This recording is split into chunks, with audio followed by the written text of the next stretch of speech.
मेरे सुन्नी भाई भी आए बैठे हैं, बात शुबहात हैं जो हमारे ऊपर डाले जाते हैं। लाहौर बहुत दूर नहीं है, यहाँ के एक डॉक्टर साहब ने एतराज़ किया कि जब नबी सरकार ने अपने आखिरी अय्याम में कागज़ और कलम मांगा, नाराज तो नहीं हो रहे आप? जब सरकार दो जहां ने अपने आखिरी अय्याम में कागज़ और कलम, वाक़ है जुमेरात मशहूर है, वो जुमेरात का दिन था, सरकार ने कागज़ और कलम मांगा कि मुझे कागज़ ला दो, कलम ला दो।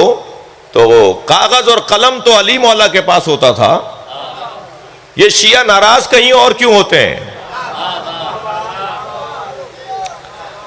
जी? कागज़ और कलम, कलम तो मौला अली के हाथ में था, मौला अली ही नबी की तहरीरें लिखते थे, तो फिर नाराजगी कहीं और क्यों है आपकी? तो मैंने कोई 7-8 जवाब दिए थे, उनमें से एक जवाब आपके हवाले कर देता हूं। हमने एक जवाब ये दिया था कि अगर कागज और कलम मौला अली के हाथ में होता था तो किसी और ने ये क्यों कहा मैं कुरान काफी है? सलवात पढ़ लें मोहम्मद व आले मोहम्मद पर, और बुलंद सलवात नबी की जात पर।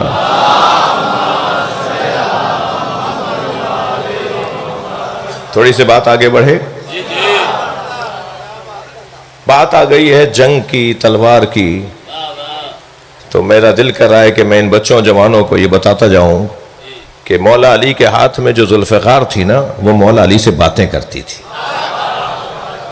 हाँ, मैं एक जगह तकरीर कर रहा था, कोई 10-12 रिवायतें मैंने तलाश की, यानी जमा की, कि मौला अली की तलवार जुल्फ़िकार जब मौला कहते थे लंबी हो जाए तो वो लंबी हो जाती थी, जब मौला कहते थे छोटी हो जाए तो वो छोटी हो जाती थी, जो दूर है उसके लिए लंबा करना पड़ता था, जो करीब होता था उसके लिए उसे छोटा करना पड़ता था। मौला की तलवार जो है वो मौला से बात करती थी और लड़ते लड़ते बोलती थी कि या अली इसे छोड़ दीजिए, इसकी नस्ल में मोमिन आने वाला है।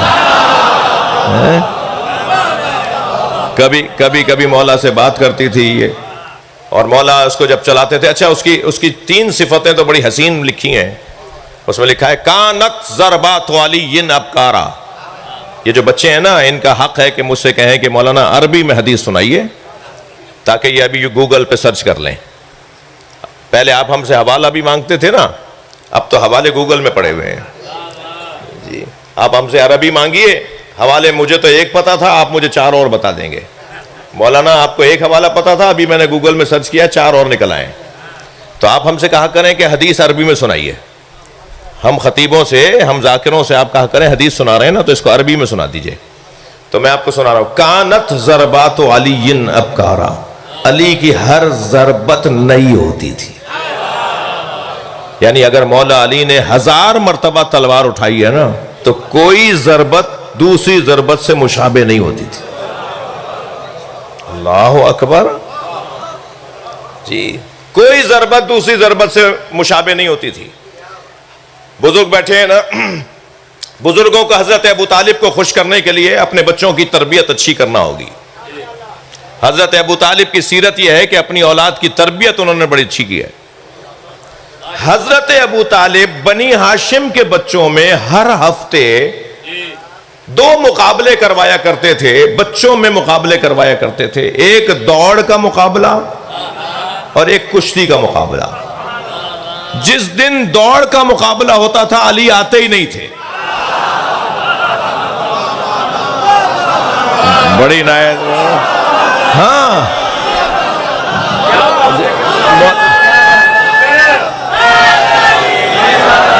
और जब एक मर्तबा हजरत अबू तालिब ने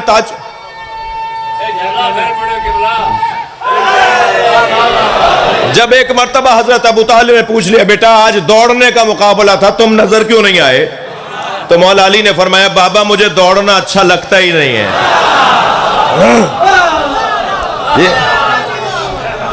लेकिन जब कुश्ती का मुकाबला होता था, अली सबसे पहले खड़े होते थे।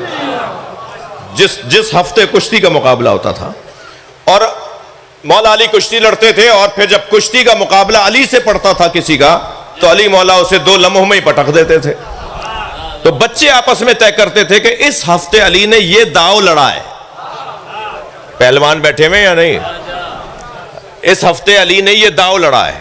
तो अब आइंदा हफ्ते हम ये वाले दाव की मश्क करके आएंगे। तो अली जब दूसरे हफ्ते आकर लड़ते थे ना कुश्ती, तो एक नया दाव लड़ते थे। फिर ये सब तैयारी करते थे, अब 2 दाव हो गए, अली 2 तरह से लड़ता है। फिर तीसरे हफ्ते अली एक और नया वार करते थे। यानी मौला अली कम सिनी से जवानी तक आ गए, कोई दाव अली का तकरार नहीं हुआ। हर मर्तबा मेरे मौला ने नया अंदाज अपनाया। तो जब हर मर्तबा नया अंदाज होगा तो दुश्मन मुकाबला कैसे करेगा? मौला अली की जरबतों में एक जरबत की कैफियत और सिफत ही है कि कानत जरबात अली अबकारा, अली की हर जरबत नहीं होती थी। कानत जरबात अली आदिला, तवज्जो, अली की हर जरबत अदल के मुताबिक होती थी।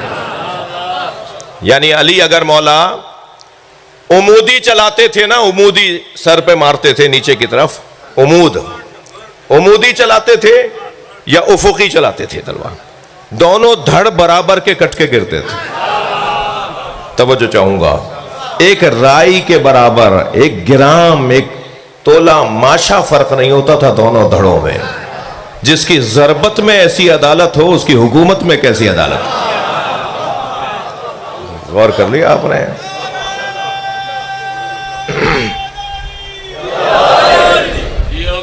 ओहो माशाल्लाह भाई, इनको तो सुन के मेरा ही दिल करता है मैंने सुनता रहूं।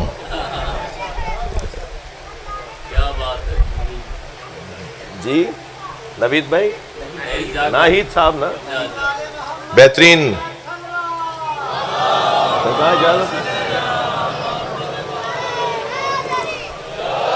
एक दफा मैंने इनसे कसीदा सुना, मुख्तलिफ जबानों में कसीदा पढ़ते हैं। हाँ, तो हर मिसरा एक नई जबान में, तो बेहतरीन जाकरीन में से हैं। जाकरीन से मुझे वैसे ही बहुत प्यार है, इन्होंने बड़ी खिदमत अंजाम दी है जी। हाँ वाह, नहीं होता।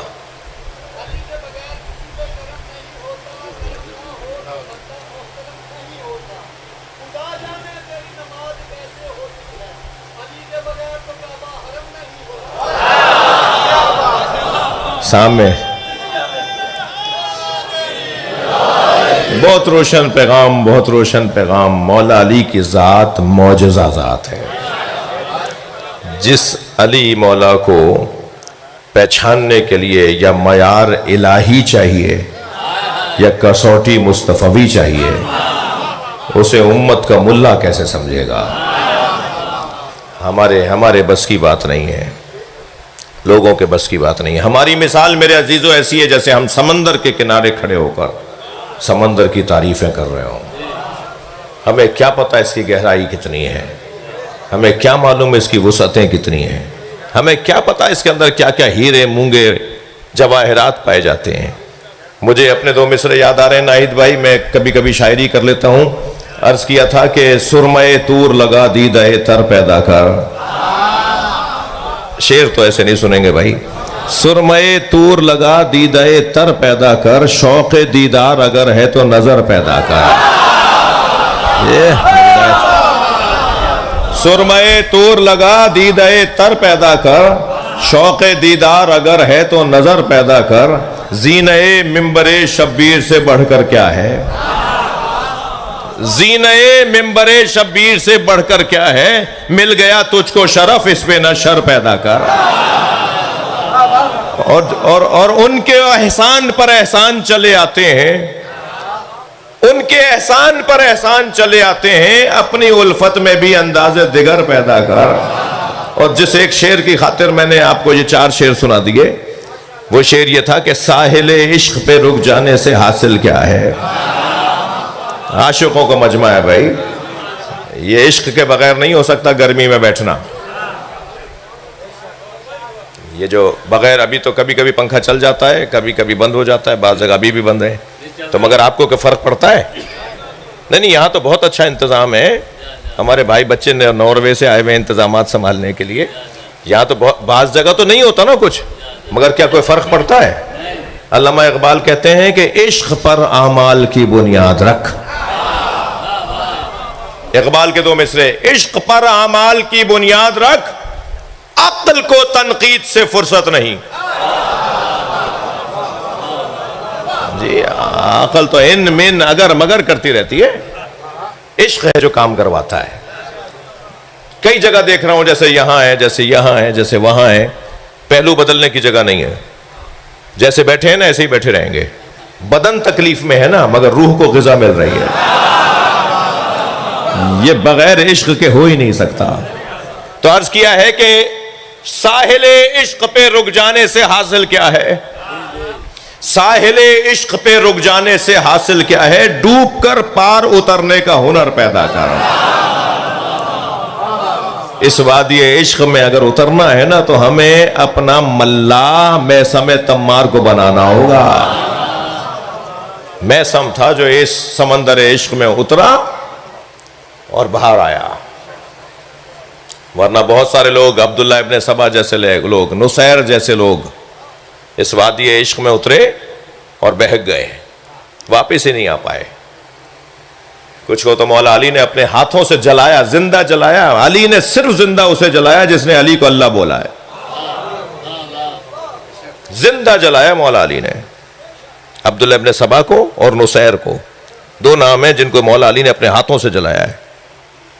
क्यों? इसलिए कि वादी इश्क में आए और वापस नहीं आ सके। मगर मैसम उतरा। मौला अली ने फरमाया, ये पौधा है ना, ये दरख्त बनेगा और इस दरख्त पे तुम्हें लटकाया जाएगा मेरी मोहब्बत में। तो एक सहाबी ने क्या देखा कि मैसम बहुत दूर से ढोल भर के लाते हैं और एक दरख्त को, एक पौधे को पानी देते हैं। तो उन्होंने कहा, तुम रहते तो वहां हो, पौधे को पानी देने यहां आते हो? कह लगे, मैं इसलिए यहां आता हूं कि यही तो वो पौधा है जो दरख्त बनेगा जिस पे मैं अली की मोहब्बत में लटकूंगा। मैं उस पौधे को पानी दे रहा हूं जिस दरख्त के ऊपर मुझे लटकाया जाएगा। अल्लाहु अकबर। दुकान छोड़कर चले गए मैसम। बस आखिरी बात में दो जुमले मसाइब पढ़ूंगा। मैसम दुकान, खजूरों की दुकान, खुरमों की दुकान अपनी छोड़कर चले गए। किसी काम से चले गए। मौला अली का वहां से गुजर हुआ। फकीर ने अली को घेर लिया। अली मुझे, हमें कुछ दे, अली हमें कुछ दे। अली ने, मौला ने दुकान की तरफ देख के फरमाया कि मैसम की सारी खजूरें बांट दो इन्हें। हाँ, हजरत कंबर ने सारी दुकान उनकी बांट दी। अब जब मैसम आए तो मैसम ने देखा कि दुकान मेरी खाली है, मेरी खजूरें बढ़ गई। वहां मौला भी करीब में थे। उसने कहा, मेरी दुकान कहां चली गई? अली ने बांट दी। तो मौला अली के करीब आके कहने लगा, मौला मेरा माल नहीं, मेरी जान भी आपके हवाले है। बस मौला अली ने ये जुमला सुना तो मैसम के सीने पे हाथ रखकर अली ने कुछ इरादा फरमाया। जैसे ही अली मौला ने इरादा फरमाया ना, फिर अली ने मैसम के दिल में दो इल्म मुंतकिल कर दिए। एक इल्म में मनाया और एक इल्म में बलाया। इस मोहब्बत के बदले में मौला अली ने मैसम के सीने में दो इल्म मुंतकिल किए हाथ के जरिए। एक इल्म में बलाया, एक इल्म में मनाया। मैसम देख कर बता देते थे कि तुम कब मरोगे। अल्लाहु अकबर। मैसम तम्मार बंदों को देखकर बताते थे ये मरेगा कैसे। और मैसम तम्मार बंदे को देखकर बता देते थे कि इसकी जिंदगी में कहां कहां मुश्किलात और आजमाइशें और बलाएं आएंगी। मुख्तार सकाफी जिंदान के अंदर मायूस हो गए थे कि अब तो मुझे आज या कल लटका देंगे सूली के ऊपर। तो मैसम करीब आए और मैसम कहने लगे, मुख्तार मुबारक हो। कहा, क्या बात है, मुझे तो मौत की खबर आने वाली है। कहा, नहीं, अली ने तुम्हारे बारे में कहा है मुख्तार हमें खुश करेगा। कहा, मुख्तार हमारी आल को, हमारे बच्चों को, हमारे खानदान को खुश करेगा। मुख्तार कहते हैं, जब मुझे मैसम ने यह बता दिया ना, मुझे तसल्ली हो गई कि अब मुझे दुनिया की कोई ताकत फांसी नहीं चला सकती। इसलिए कि अली ने मेरे लिए कह दिया है कि मैं अली के बच्चों का बदला लूंगा। मेरे भाई अभी मेरे बात पढ़ेंगे, बहुत अच्छा पढ़ेंगे। मुख्तार ने अपने दरबार में चंद सिपाहियों से एक सवाल किया, इतना बताओ आखिरी वक्त में हुसैन क्या कर रहे थे। का आखिरी वक्त में हुसैन घोड़े पर जब डगमगा रहे थे, हम सब चाहते थे हुसैन को गिराएं। कोई नेज़ा चुभ हो रहा था, कोई पत्थर मार रहा था, कोई हुसैन इब्ने अली के करीब आकर बर्छी मार रहा था। हुसैन फर्जंद ज़हरा जख्मी हो गए थे। हर शख्स चाहता था कि हुसैन को गिराए, मगर आखिरी वक्त में हमने एक अजीब मंजर देखा, और मंजर यह था कि हुसैन जिस तरफ गिरते थे ना, उस तरफ इशारा करके कहते थे ला वल्लाह, हाथ का इशारा करके कहते थे मुझे नहीं चाहिए, और फिर घोड़े की जीन पकड़ के संभलते थे। फिर जब दूसरी तरफ गिरने लगते थे, फिर वहां इशारा करके कहते थे मुझे नहीं चाहिए। तो वो कहने लगे कि हम में से कोई कुछ नहीं दे रहा था, हम तो सब गिराना चाहते थे, मगर हमें समझ में नहीं आता था कि हुसैन किससे बात कर रहे हैं। कोई भी तो नहीं था वो जिससे हुसैन बात करते, सब तो हुसैन के दुश्मन थे वहां। तो एक मर्तबा मैंने एक अल्लाह के वली आलिम दीन से जुमला सुना कि उन्होंने इमाम मासूम से नकल किया कि जब इमाम गिरने लगते थे ना, जनाबे ज़हरा आगे बढ़ के कहती थी मेरी गोद में आ जाओ, और इमाम इशारा करके कहते थे अम्मा ये मेरा इम्तहान है, मुझे खुद ज़मीन करबला पे गिरने दीजिए। फिर दूसरी तरफ जब गिरते थे तो वहां बीबी आके कहती थी मेरी आगोश में आ जा, और इमाम फरमाते थे अम्मा ये मेरा इम्तहान है, मुझे खुद ज़मीन करबला पे गिरने दीजिए। अब करबला का मैदान है, हुसैन आखिरी वक्त में मैदान करबला में अपना जिहाद पेश कर रहे हैं। अज़दारो, एक मुसाफिर है जिसका नाम लिखा है अब्दुल्ला इब्ने अफीफ अज़दी, कूफे का रहने वाला है। कई महीनों के बाद कूफे में दाखिल हुआ। क्या देखा, दुकानें बंद हैं, बाजार बंद है, कोई चहल पहल नहीं है, कोई इंसान नजर नहीं आ रहा, कोई दुकान खुली भी नहीं है। परेशान घर में दाखिल हुआ। बेटी ने बढ़कर इस्तकबाल किया। बेटी ने कहा बाबा जल्दी दोबारा तैयार हो जाइए, एक फासले पर बयाबान है जिसे करबो बला कहते हैं, वहां एक बागी ने खरूज किया है, और हाकिम का ऐलान यह है कि अगर उस बागी को मारने के लिए कूफे के मर्द न गए तो इन्हें सजा दी जाएगी। कहीं मुखबिरी ना हो जाए कि आप कूफे में ही रह गए थे। अब्दुल्ला कहता है मुझे समझ में नहीं आया ये बागी कौन है। तो मैंने बेटी से पूछा बेटा उस बागी का नाम क्या है? कहा बाबा बागी का नाम नहीं बता रहे, बस हुक्म इतना है कि बागी को मारने जाओ। कहता है मैंने घोड़ा दोबारा तैयार किया, घोड़े पे बैठ के रवाना होने लगा। तो बेटी ने रुखसत करते हुए कहा बाबा आप जंग पर जा रहे हैं ना, और जंगों में माले गनीमत भी मिलता है। अगर करबला में जंग में माले गनीमत मिले और उसमें यमनी पत्थर मिल जाए तो मेरे लिए अकीक़े यमनी ले आइएगा। मैं गले का हार बनाना चाहती हूँ, मैं जेवर बनाना चाहती हूँ। अब्दुल्ला कहता है कि मैं घोड़े पे बैठ के कूफे से करबला गया। करबला पहुंचा तो आशूर का दिन था, असर का वक्त था। अजीब मंजर मैंने देखा, एक 56 साला बूढ़ा जख्मी है जिसका अमामा खुल के उसकी गर्दन में आ गया है।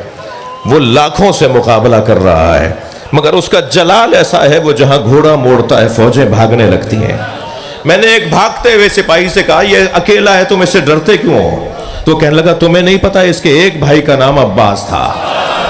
वो कहता है मुझे फिर समझ में नहीं आया ये कौन है जिनके भाई का नाम अब्बास है, मगर कहते हैं अब्दुल्ला कहता है मुझे बस इतना पता था कि मैं तलवार उठाकर इनका सर उतारूं तो जंग ठंडी पड़ जाएगी, बस एक ही आदमी तो रह गया है जिसे मारना है। अब्दुल्ला इब्ने अफीफ अज़दी कहता है मैंने अपना घोड़ा उनके घोड़े के पीछे लगाया और चंद ज़िराह के फासले पर मैं आ गया। वो कुछ आगे थे, मैं बिल्कुल करीब आ गया। करीब आकर मैंने इरादा करके तलवार निकाली कि किसी तरह हमला करूं, तो फौरन उन्होंने मुड़कर देखा और मुझे आवाज देकर कहा अब्दुल्ला करीब आओ, अब्दुल्ला करीब आओ। अब्दुल्ला कहता है मेरे हाथ पैर कांपने लगे, ये कौन है जो मेरा नाम जानते हैं? मैं रुक गया तो फिर आवाज आई अब्दुल्ला करीब आओ। मैं घबरा रहा था, आगे नहीं बढ़ रहा था, तो उन्होंने हाथ से अंगूठी उतारी और कहा यह अकीक़े यमनी है, अपनी बेटी को जाके देना और कहना मैं बागी नहीं हूं, मैं नबी का नवासा हुसैन।